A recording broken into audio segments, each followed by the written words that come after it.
কেউ বা কাঁদে কেউ বা হাসে, এমন এক জায়গায় আপনাদের আজ নিয়ে যাব। চলেন ঘুরে আসি। অসুস্থ থাকা সত্ত্বেও কেন গেলাম। হ্যালো এভরিওয়ান, আসসালামু আলাইকুম। সবাইকে ওয়েলকাম করছি নতুন আর একটা ব্লগে। আপনারা সবাই কেমন আছেন? আলহামদুলিল্লাহ আমরা অনেক ভালো আছি। আই হোপ আপনারাও অনেক ভালো আছেন। চলেন তাহলে আমরা কথা বলতে শুরু করি।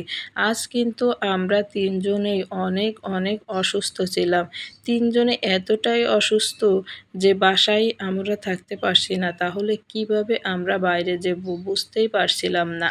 তারপরেও বাধ্য হয়ে যাওয়া লাগলো। কি জন্য বাধ্য হয়ে গেলাম সেটাও আজ আপনাদের সাথে শেয়ার করব। কারণ আজ আমার শ্বশুর হঠাৎ করেই বাংলাদেশে চলে আসছে। কিন্তু আমি আরেকটা ভিডিও আপনাদের সাথে শেয়ার করছি, কারণ সে হঠাৎ আসাতে আমরা না জেনে এভাবে আমরা এয়ারপোর্টে তার জন্য চলে যাব তাকে আনতে। সে আমাকে ফোন দিয়ে বলে আমি দেশে আসছি, তোমরা এসে আমাকে নিয়ে যাও।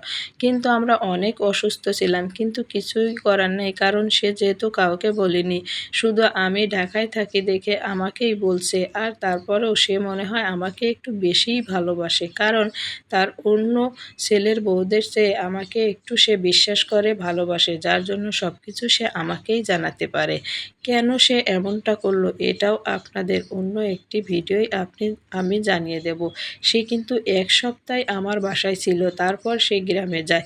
এটি কেন থাকলো, কী জন্য আমার বাসায় থাকলো, এগুলো আপনাদের সাথে আমি শেয়ার করব।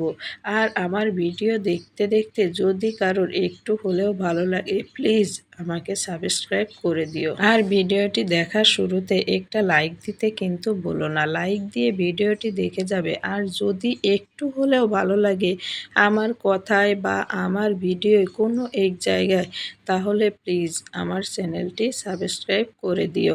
আর আশা করি তোমরা যারা আমার ভিডিওটি দেখতে আসবে, যে যেখান থেকেই দেখেন না কেন, যারাই দেখেন, কেউ কখনো বলবেন না আমি এত সাবস্ক্রাইব করলাম, অত সাবস্ক্রাইব করলাম, এইটা করলাম, ওইটা করলাম।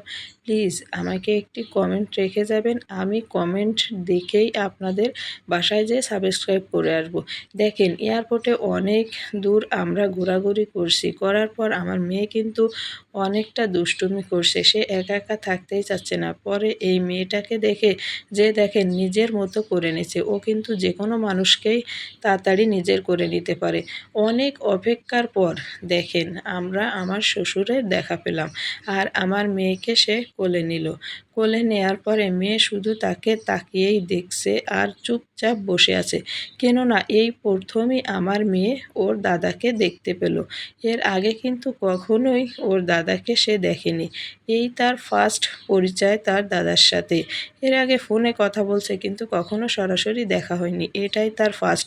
আর আমার হাজব্যান্ড ফোন দিয়ে গাড়িওয়ালাকে বলছে যে তুমি চলে আসো, আমরা পেয়েছি। তখন গাড়িওয়ালা বলছে আচ্ছা ঠিক আছে। আর দেখেন আমার মেয়ে খুব কান্না করছে। অবশেষে আমরা গাড়িটা পেয়ে গেলাম এবং গাড়ির মধ্যে আমরা সবাই সব জিনিসপত্র নিয়ে উঠে গেলাম। এখন কিন্তু আমার বাসার উদ্দেশ্যে রওনা দিব আমার শ্বশুরকে নিয়ে। দেখেন যারা বাইরের দেশে যাচ্ছে তাদের আত্মীয় স্বজন বা সে কান্না করছে, আর যারা আসছে তার আত্মীয় স্বজন আর সে হাসছে। এমন একটা জায়গা। Thanks for watching my video.